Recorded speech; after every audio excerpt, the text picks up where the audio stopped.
नमस्कार आदरणीय दर्शक महानुभावहरू, म विश्व शान्तिदेव जगद्गुरु वीरेन्द्र परमहंस ज्योतिषाचार्यजी यहाँहरूलाई कार्यक्रममा नमस्कार छ। हार्दिक हार्दिक सुस्वागतम छ। विशेष रूपमा यो जुन मानव काया छ, मानव शरीर छ, बडा दुर्लभ छ। ईश्वर अंश जीव अविनाशी, अजर अमर अमल करुणा सुख राशि। जसरी परमात्मा आनंदमय, अमृतमय, सत्वमय हुनुहुन्छ, त्यसै प्रकारले जीवात्मा पनि छन्। तर जीवात्मा मायाको अधीन परेर अविद्याको प्रभावको कारणले गर्दा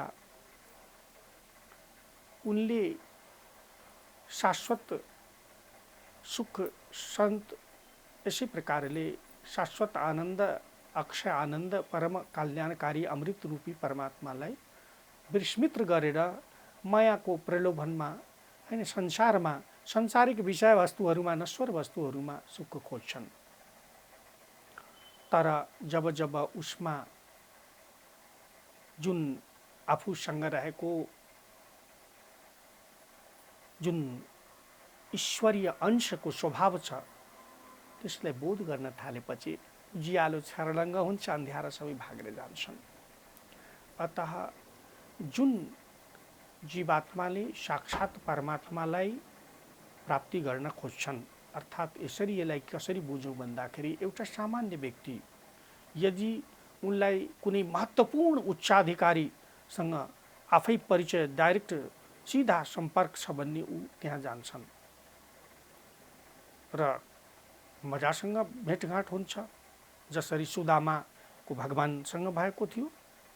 तर यदि जीवात्मा त्यो भाव राख्दैनन् भने उनी संसारिक अनेकौं शक्तिहरूबाट प्रभावित हुन्छन्। जसरी परमात्माले सृष्टि बनाए र सृष्टि सञ्चालन गर्नका लागि अनन्त प्रकारका शक्ति स्रोतहरू बनाए।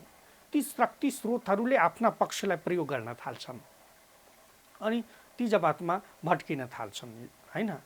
यक्ष दानव गन्धर्व किन्नर देवता विभिन्न प्रकारका शक्तिहरूको प्रभावमा जान थाल्छन्। उनीहरूकै संगति खोज्न थाल्छन् जीवात्मा, उनीहरूकै पूजापाठ गर्छन् र उनी अनुसारकै उनको गति भुक्तिहरू पाउने गर्छन्। जबसम्म उनी शाश्वत परम कल्याणकारी परमात्मालाई जीवात्माले बोध गर्दैन र उसँग योगको लागि एकाकार गर्नको निमित्त उनको भक्तिभाव श्रद्धा प्रेम राख्दैन, तबसम्म गाह्रो भइदिने गर्छ। अतः हाम्रा ऋषि महर्षिले हजारौं हजार वर्ष तप गरे, अध्ययन अनुसन्धान गरे र शाश्वत विषय पत्ता लगाए। मानवको शरीर त यो कल्प वृक्ष जस्तै छ, अमृतको सागर छ, अथाह ऊर्जाको स्रोत छ। एक जना साधारण प्राणी व्याधा यदि ऊ त्यो शक्ति स्रोतलाई सञ्चय गर्न थाल्छन् र एकाग्र हुन थाल्छन् भने उले साक्षात परमात्मालाई आफ्नो सामनेमा प्राप्त गर्छन् र उनीबाट अनेक प्रकारको अनुकम्पाको प्राप्ति गर्न सक्छन्, दुर्लभ शक्तिको प्राप्ति गर्न सक्छन्। अतः हामीले हाम्रो जीवनलाई धन्य बनाउनको निमित्त, जीवनलाई धेरैभन्दा धेरै उत्कृष्ट बनाउनको निमित्त, असल युक्त सफलता बनाउनको निमित्त जुन चरम परम कल्याणकारी स्वभाव छ, चरित्र छ, उत्कृष्टता छ मानवको, त्यो प्राप्त गर्नको निमित्त हामीले योग गर्नु साह्रै कल्याणकारी छ। र यसको सबैभन्दा महत्त्वपूर्ण पक्ष हो, जति तन्त्र मन्त्र पूजा पाठ सबैको मूल आशय भनेको के हो भन्दाखेरि पनि कुण्डलिनी जागरणम। संसारमा कष्टबाट मुक्ति पाउने दुईटा बाटो, दवा कि दुआ। दवा भनेको औषधि, दुआ भनेको प्रार्थना। यही त्यो दिव्यतालाई बोध गर्नु, त्यो परम शक्ति, त्यो परम ऊर्जालाई संग्रहित गर्नु। मोबाइल डिस्चार्ज भयो भने के गर्ने? चार्ज गर्ने नि त। सूर्यले दुनियाँलाई चार्ज गर्छन् नि, त्यस्तै प्रकारले ऊ परम शक्ति परमात्माबाट हातमा डाइरेक्ट चार्ज हुने, योग गर्ने, त्यो गर्न सकियो भने धेरै राम्रो। अब यसको निमित्त हजुरको ऋषि महर्षिहरूले जुन बोध गराएका छन्, जुन हाम्रा ग्ल्यान्ड्सहरूको सेन्टर पनि हुन्, बडा अनौठो छ। ज्ञान विज्ञान दुईटैले युक्त छन् यो मार्ग। अब सबभन्दा हाम्रो मेरुदण्डको सबभन्दा तल कुण्ड जस्तो भाग हुन्छ, त्यसलाई योनि कुण्ड भनिन्छ अथवा अग्निकुण्ड भनिन्छ। त्यहाँ शिवलिङ्ग हुन्छ, कालो शिवलिङ्ग, र त्यहाँ रातो वर्गाकार रातो रङको धाराथल, त्यहाँ शिवलिङ्ग, र त्यहाँ डाकिनी देवी र स्वयं हिरण्यगर्भ ब्रह्माको स्थान। यसै प्रकारले अब त्यो ठाउँको इष्ट देवता अधिपति देवता भनेको भगवान गणपति विघ्नहर्ता रिद्धि सिद्धिका स्वामी हुनुहुन्छ र पृथ्वी तत्व प्रधान ठाउँ हो त्यो। र कुण्डलिनी शक्ति अब भनौँ न, अब इडा पिङ्गला सुषुम्ना, त्यो इडा नानी भनेको देब्रेबाट चन्द्र शक्ति हो होइन। पिङ्गला भनेको दाहिने भागमा सम्वाहित हुन्छन्, यो सूर्य त्यसलाई नली भनिन्छ। यसै प्रकारले अब सुषुम्ना भनेको हाम्रो मेरुदण्डभित्र हुन्छ र त्यसैभित्र ब्रह्मनार हुन्छ, त्यसैभित्र ब्रह्मनारी हुन्छ र त्यो ब्रह्मनारीभित्र पनि सुषुम्ना रानी हुन्छन् र त्यसलाई सरस्वती, गङ्गा जमुना सरस्वती होइन को संयोग मानिन्छ, त्रिदेवको सहयोग मानिन्छ। यसै प्रकारले अब जुन मूलाधार चक्र छ त्यहाँ अब चारवटा कमलको पुष्प मानिएको छ र वम सम सम सम वम दन्तस तालव्यस मूर्धन्यस तीनवटा स, र स भनेको प्रकृति शक्ति आदिमाता महादेवीको बीज शक्ति हो त्यो। यसै प्रकारले ओम ऐं ह्रीं क्लीं श्रीं नमः अथवा ओम क्लीं नमः, ओम क्लीं नमः भन्ने मन्त्रको जाप गरिन्छ यहाँ। र यहाँ अब विशेष रूपमा कुण्डलिनी शक्तिको पूजा प्रार्थना पनि गरिन्छ। अब जस्तै ओम यमवायु तत्त्वात्मकं धूपम कुण्डली शक्ति समर्पयामि, ओम रम अग्नि तत्त्वात्मकं दीपम कुण्डलिनी शक्ति श्रद्धां समर्पयामि, ओम हम आकाश तत्व पुष्पात्मकं कुण्डलिनी शक्ति श्रद्धां समर्पयामि। इस प्रकार ओम वम जल तत्वात्मकं नैवेद्यम महाकुण्डलिनी शक्ति समर्पयामि। एवं प्रकारले पंच महातत्व पृथ्वी जल तेज वायु आकाश तत्वको पृथ्वी तत्वको गन्धम समर्पयामि, यिनी पांच तत्वको भाव राखेर कुण्डलिनी माताको त्यहाँ प्रार्थना गरिन्छ, ध्यानलाई त्यहाँ केन्द्रित गरेर मूलाधार चक्रमा। र मूलाधार बसेत शक्ति सहस्त्र सारे सदाशिव, मूलाधारमा आदिमाता महाशक्तिको वास छ र सहस्त्रसार चक्र होइन त्यहाँ भगवान सदाशिवको वास छ। र यसरी कुण्डलिनी रूपमा तीन फन्को मारेर बेरिरहेकी छिन् भगवान शिवलाई होइन, शिवलिङ्गलाई। जब होइन प्राणीमा त्यो सात्विकता बोध हुन्छ, जब पृथ्वी तत्व जाग्न थाल्छ, ओम लम लम लम भन्ने पृथ्वी तत्वको बीज मन्त्र हो होइन। मूलाधार चक्रमा यसरी ध्यान केन्द्रित गरेर पढिन्छ र यसरी जागृत भएर जब कुण्डलिनी शक्ति उधर्मगामिनी हुन्छन् होइन, आदिशक्ति माथितिर जान थाल्छिन्, आफ्नो स्वामी परम सदाशिवसँग मिल्नको लागि सहस्त्रसार चक्रमा परम आनन्दको निमित्त मूलाधार बसेत राधा सहस्त्रसारे श्याम सुन्दर, राधा रानी मूलाधारमा बस्नुहुन्छ र श्याम सुन्दरलाई भेट्नको निमित्त सहस्त्रसारमा जाने खोज्नुहुन्छ होइन। त्यसपछि प्राणीमा विभिन्न प्रकारका अदम्य होइन अकल्पनीय ऊर्जा र शक्ति सम्वाहित हुन थाल्छ। अब मूलाधार चक्र जाग्यो भने ओम लम लम लम, यस ठाउँमा भगवान गणेशको पनि होइन सिन्दूर वर्ण गणेशको दर्शन गर्नुपर्छ। एक आँखामा धनकी देवी, अर्को आँखामा विद्याकी देवी होइन। कार्यमा विघ्न बाधा आयो, सफलता मिलिरहेको छैन, घर सम्पत्ति सम्बन्धी विवाद छ, जीवनमा बासको अप्ठ्यारो छ, बिना कारणै भय लागिराख्या छ होइन, आयु सम्बन्धी कष्ट छ भने यही मूलाधार चक्रमा भगवान गणेशलाई माता महा जगदम्बिका होइन भनौँ उनलाई सम्झेर, बाण हिरण्यगर्भलाई सम्झेर र माता डाकिनीलाई मनमा दर्शन गर्दै दुर्गा मातालाई सम्झेर होइन। र ओम गण गणपतये नमः अथवा ओम गण गणपतये नमो नमः, सिद्धि विनायक नमो नमः, एक माला नभए 11 माला मन्त्र जाप गर्ने, अथवा ओम दुर्गे दुर्गे रक्षिणी स्वाहा होइन मन्त्र 11 माला जाप गर्ने। निसन्देह हरेक प्रकारको सफलता र समृद्धिले पाइला चुम्न थाल्नेछन् बिस्तारै बिस्तारै। यसै प्रकारले अब यो भयो मूलाधार चक्र। मूलाधार चक्र पृथ्वी तत्त्वलाई अब ध्यानबाट होइन पग्लाएर कहाँ लाने? अब जलतत्त्व। जलतत्त्व के त? मूलाधारभन्दा मेरुदण्डभन्दा अलि माथि, हाम्रो लिङ्गभन्दा अलि पछाडि मेरुदण्डमा होइन। र त्यहाँ अब भनौँ जल आधा चन्द्रमाको आकारको छ होइन जलतत्त्व। राकिनी देवी र यहाँको अधिष्ठाता देवता भगवान् नारायण हुनुहुन्छ। ओम नमो भगवते वासुदेवाय मन्त्रको स्मरण। यसै प्रकारले राकिनी देवी र भगवानको यहाँ वास छ। नीलो रङको कमलमा वास बस्नुहुन्छ होइन। परम कल्याणकारिणी छिन्। ब भ म य र ल। र जति पनि भौतिक सफलता र समृद्धिको प्राप्ति यो चक्र होइन बोध भएपछि थाहा हुन्छ। यहाँ ओम वाणी हिरण्यगर्भाभ्याम नमः अथवा ओम श्री लक्ष्मी नारायणाभ्याम नमः अथवा ओम उमा महेश्वराभ्याम नमः के मन्त्र हुन्छ। ओम वाणी हिरण्यगर्भाभ्याम नमः मन्त्रको जाप गर्नु साह्रै कल्याणकारी हुन्छ। जलतत्त्व सम्बन्धी बाधा हट्छ। र अहिले यो साउनको महिनामा बोल बम भन्छौँ नि हामीले, बोल बम, बोला बम भनेको वम भनी आउँथ्यो। अर्थात् जलतत्त्वको अधिष्ठाता देवता भगवान् शिव साउनमा त बडा आपद विपद हुन्छ नि जलको कारणले, त्यसबाट रक्षाको निमित्त।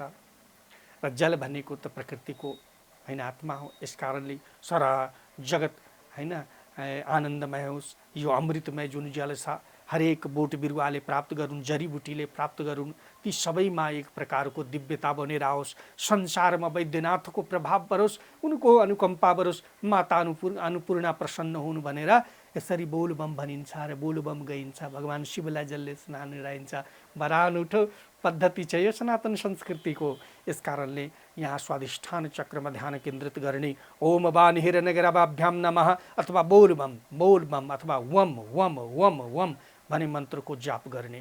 यसै प्रकारले अब यो जलतत्त्व साधित भयो भने भौतिक सफलता मिल्छ। सन्तान सम्बन्धी इच्छानुसारको सन्तान प्राप्ति हुन्छ। सन्तान सम्बन्धी हरेक विघ्न बाधा कटेर जान्छ।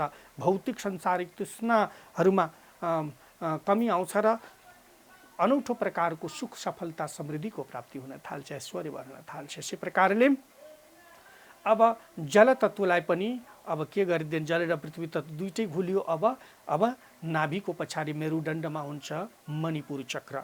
मणिपुर चक्र भनी 7 इन्द्रिणीको 7 किरणहरूको समूह हुन्छ र अग्निको स्रोत हुन्छ र शक्ति यहीँबाट प्राप्त हुन्छ। यहाँ अधिष्ठात्री देवता भगवान् जगतको पालनकर्ता नारायण हुनुहुन्छ र अधिदेवता भगवान् इन्द्र हुनुहुन्छ। र यहाँको जुन अधिकार क्षेत्र छ ओम रुद्र भगवान् होइन, स्वयं अग्निका देवता लाखिनी देवी माता शक्ति।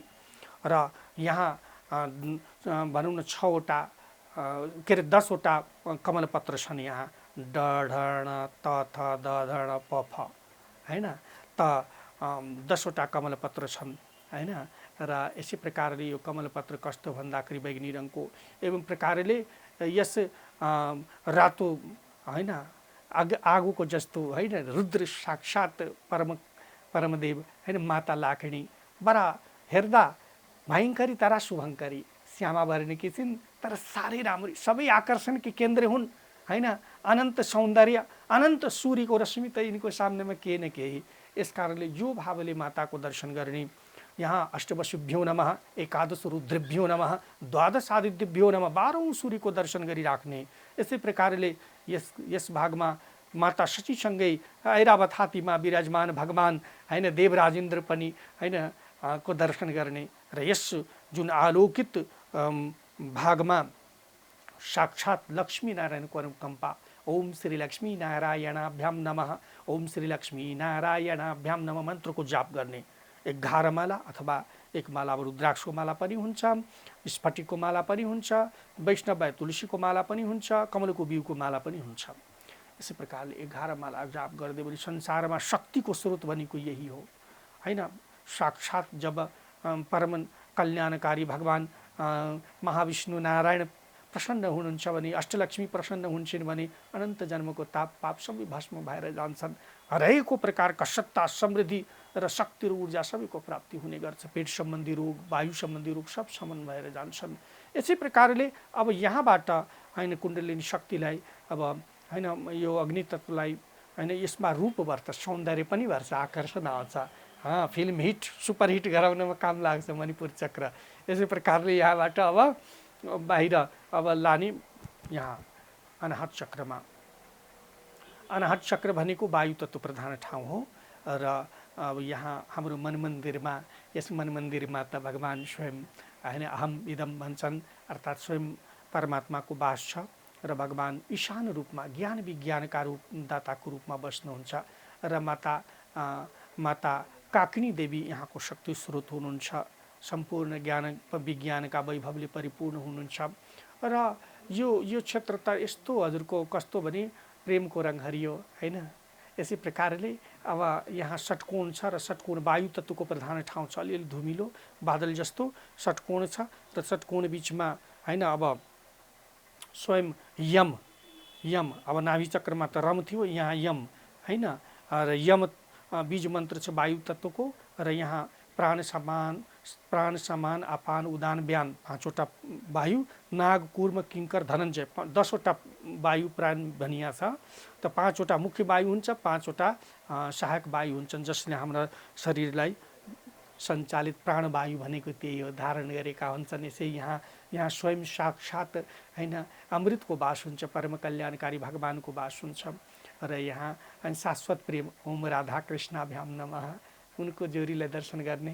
यसै प्रकारले ओम उमा महेश्वराभ्याम नमः, उमा महेश्वरको जोरीलाई हजारौँ वर्ष तपस्या गरी माता गौरी होइन भगवान् शिवलाई वरको रूपमा प्राप्त गर्नको निमित्त होइन, र यसरी त्यो स्वभाव स्वरूपलाई यहाँ दर्शन गर्ने शाश्वत प्रेम र कल्याण उजागर भएर आउँछ। यसै प्रकारले अब यहाँ ध्यान केन्द्रित गरेर पूजा आराधना गरियो भन्दा त विभिन्न प्रकारको वायु सम्बन्धी रोग होइन, मनमा भय भ्रम पीडा होइन, प्रेममा धोका, विभिन्न प्रकारको विश्वासघातहरूबाट रक्षा हुने गर्छ र तिनीहरूबाट संरक्षण भएर जीवन प्राण तत्त्वले परिपूर्ण हुन्छ, आनन्दले परिपूर्ण हुन्छ। यसै प्रकारले अज्ञानताको पराकाष्ठ हट्छ र होइन उत्तमताको प्राप्ति हुने गर्छ। यसै प्रकारले यहाँबाट वायु तत्त्वलाई पनि पगालेर अब आकाश तत्त्व यहाँ इडा होइन मङ्गला पिङ्गला तिनै नारी अब यहाँ बिस्तारै नजिक हुन थाल्छ। अब यहाँ 16वटा अक्षरहरू यहाँ त के थियो, क ख ग घ ङ च छ ज ज य ट ठ, यहाँ 12वटा थियो, अब 16। यिनी सबै मातृका भए, अब यिनी भए अब जसलाई हामीले भनौँ न अ आ इ ई उ ऊ रि रि लि ली ए ऐ ओ औ अम आह, यी अक्षरहरू 16वटा होइन यी बीज मन्त्रमा छन्। र यसै प्रकारले यहाँ अब भगवान् उमा महेश्वर अर्थात् अर्धनारीश्वर, ओम अर्धनारीश्वराभ्याम नमः, अर्धना अन्मय मनमय विज्ञानमय होइन, अन्मय मनमय के अरे प्राणमय विज्ञानमय आनन्दमय कोश, पञ्चवक्त्रम शिवम पञ्चमुखी शिवको स्थान, माता साकिनी देवीको वास होइन। यहाँ ध्यान केन्द्रित गरेमा के हुन्छ भने भावनामा उत्कृष्टता आउँछ, ज्ञान विज्ञानको चरम उत्कृष्टताको ज्ञानको उपलब्धि प्राप्ति हुन्छ, वाक क्षमता बलियो आउँछ होइन। यसै प्रकारले होइन शाश्वत प्रेम परम कल्याणको भाव जागेर आउँछ, मानव महामानव भएर परिणत भइदिने गर्छ। यसरी यो विशुद्धि चक्रमा आएपछि सम्पूर्ण प्रकारको विकृतिहरू प्राणीको छुट्न थाल्छ र यहाँ भगवान् शिवलिङ्ग स्वयं श्वेत रङको भइहाल्छ होइन। यहाँ जुन माता काकिनी देवी पहेँलो हुनुहुन्थ्यो, अब यहाँ आएर श्वेत रङमा परिणत हुनुभयो, परम कल्याणकारिणी हुनुभयो। अब यहाँबाट फेरि कुण्डलिनी शक्ति अब यहाँ आज्ञा चक्रमा अब तीनै नारी इडा पिङ्गला सुषुम्नाको अब यो हाम्रो आज्ञा चक्रमा यहाँ आउँछ र आज्ञा चक्रमा आइसकेपछि अब आज्ञा चक्रको अब हुन त यहाँ आकाश तत्त्व होइन, अलिकति यहाँको रङ यहाँ त आकाशको रङको अनुभूति गर्नुपर्छ र यहाँ आउँदाखेरि नरमुण्डमाथि महाकाली हाकिनी देवीको वास छ। यसै प्रकारले ज्ञानको प्रतीक हो यो तेस्रो आँखा भनिन्छ नि, यसै प्रकारले सिक्स सेन्स भनिन्छ। यसै प्रकारले अब यहाँ स्वयं उमामेश्वर अर्थात् यहाँ स्वयं त्रिदेवीको वास छ, महासरस्वती महालक्ष्मी महाकाली रूपिणी चामुण्डा देवी आज्ञामा चक्रधारिणी अर्थात् हाकिनी देवीको वास छ। र यही ध्यान केन्द्रित गरेर संसारको अनेक प्रकारको गुप्य रहस्यहरू थाहा पाउन सकिन्छ र सम्पूर्ण उपलब्धि अनि चक्रको उपलब्धि यहाँ आएर प्राप्ति हुन थाल्छ जीवात्मालाई। र ओम ऐं ह्रीं क्लीं चामुण्डा विचे देवी नारायण मन्त्रको जाप परम कल्याणकारी हुन्छ। धन यश मान पद प्रतिष्ठा सुख समृद्धि ऐश्वर्य यसै प्रकारले भूत भविष्य वर्तमान त्रिकालको ज्ञान सम्पूर्ण प्राप्तिहरू सबै यहाँ आएपछि सब पुरा हुन सक्छ। अब जब स्वयं होइन जसको पछाडि जोसँग स्वयं शक्तिमान पनि आबद्ध छ, उनी महाकालीको अधीन काल छन्। महाकाल स्वयं भगवान, उनी महाकाली त्रिदेवी चामुण्डा जब प्रसन्न हुन्छन् प्राणीको लागि के दुर्लभ हुन सक्छ। परम कल्याणको हरेक अष्ट सिद्धि नवनिधि नवदुर्गा सबैको अनुकम्पा प्राप्त हुन थाल्छ। यस्तै प्रकारले जब कुण्डलिनी शक्ति यहाँबाट माथि सहस्त्रसारमा जाग्छन् परमानन्दको अनुभूति। अब यहाँ त हम छम दुईटा कमल पुष्प होइन, यहाँ गाढा बैगनी रङको अनुभूति गर्ने, यसै प्रकारले अनि गाढा निलो रङ माता महाकाली गाढा निलो रङको अनुभूति गर्ने श्याम सुन्दर। तर यहाँबाट माथि गइसकेपछि सहस्त्रसार हजार कमल पुष्प छ होइन। सत्यको आनन्द, अमृतमय आनन्द, अमृतमय प्रकाश संव्याप्त भइरहेका छन् कण कणमा। त्यहाँ स्वयं भगवान अमृतेश्वर अमृत कलशले आफूलाई स्नान गराइरहेका छन्। एक हातमा माता अमृता देवी प्रसन्न मुद्रामा छिन्। त्यो अमृतको आनन्दले मेरो कण कणमा होइन अमृतमय प्रकाश अमृतमय आनन्दको सम्वाहन भइरहेको छ। म सम्पूर्ण रूपले परम कल्याणको भावमा छु होइन। स्वयं परमात्माको होइन अनुभूति गरिरहेका छु, उनको आनन्दको पराकाष्ठाको। एवं प्रकारले त्यहाँ राधा कृष्णको परम कल्याणकारी मनमोहिनी होइन रूपलाई सबैलाई दर्शन गर्न मिल्छ। अथवा उमा महेश्वरको त्यो शाश्वत स्वरूपलाई ओम शाम्ब सदा शिवाय नमः रूपलाई अनुभूति गर्न सकिन्छ। अथवा भगवान स्वयं विराट प्रभुको ओम ह्रीं विश्वरूपाय नमः, भगवान अमृतमेश्वर भगवान स्वयं भगवान विराट प्रभुको जहाँ अनन्त प्रकारका सम्पूर्ण शक्तिले समाहित सम्पूर्ण होइन भनौँ प्रकारका आनन्दले परिपूर्ण अष्टलक्ष्मी नवदुर्गा है 10 महाविद्याका स्वामी होइन, उनबाट अमृत पग्लिरहेका छन्। उनी अमृतमय प्रकाश सम्वाहित भइरहेका छन्, अमृतमय सत्वको सम्वाहित भइरहेछ। मेरो कण कणमा म पूर्ण कल्याणमा छु भनेर भाव गर्नुपर्छ। यसरी भगवान योगीश्वर महादेव र योगेश्वर भगवान कृष्ण हुन त एको देवो कोही शुभोवा शिवोवा, उहाँहरू एउटै हुनुहुन्छ। र यसरी जुन एउटै परमात्माको एको सत्यमस्ति विपरा बहुधा वदन्ती, एउटै उनका परम कल्याणकारी रूप छन्। र उनलाई होइन ज्ञानीहरूले रङ बिरङ अनन्त रूपले दर्शन गर्ने गर्छन्। अन्ततः उनी परम शक्ति कल्याणकारीका रूप हुन्। If you like our video, do like, subscribe and comment down below.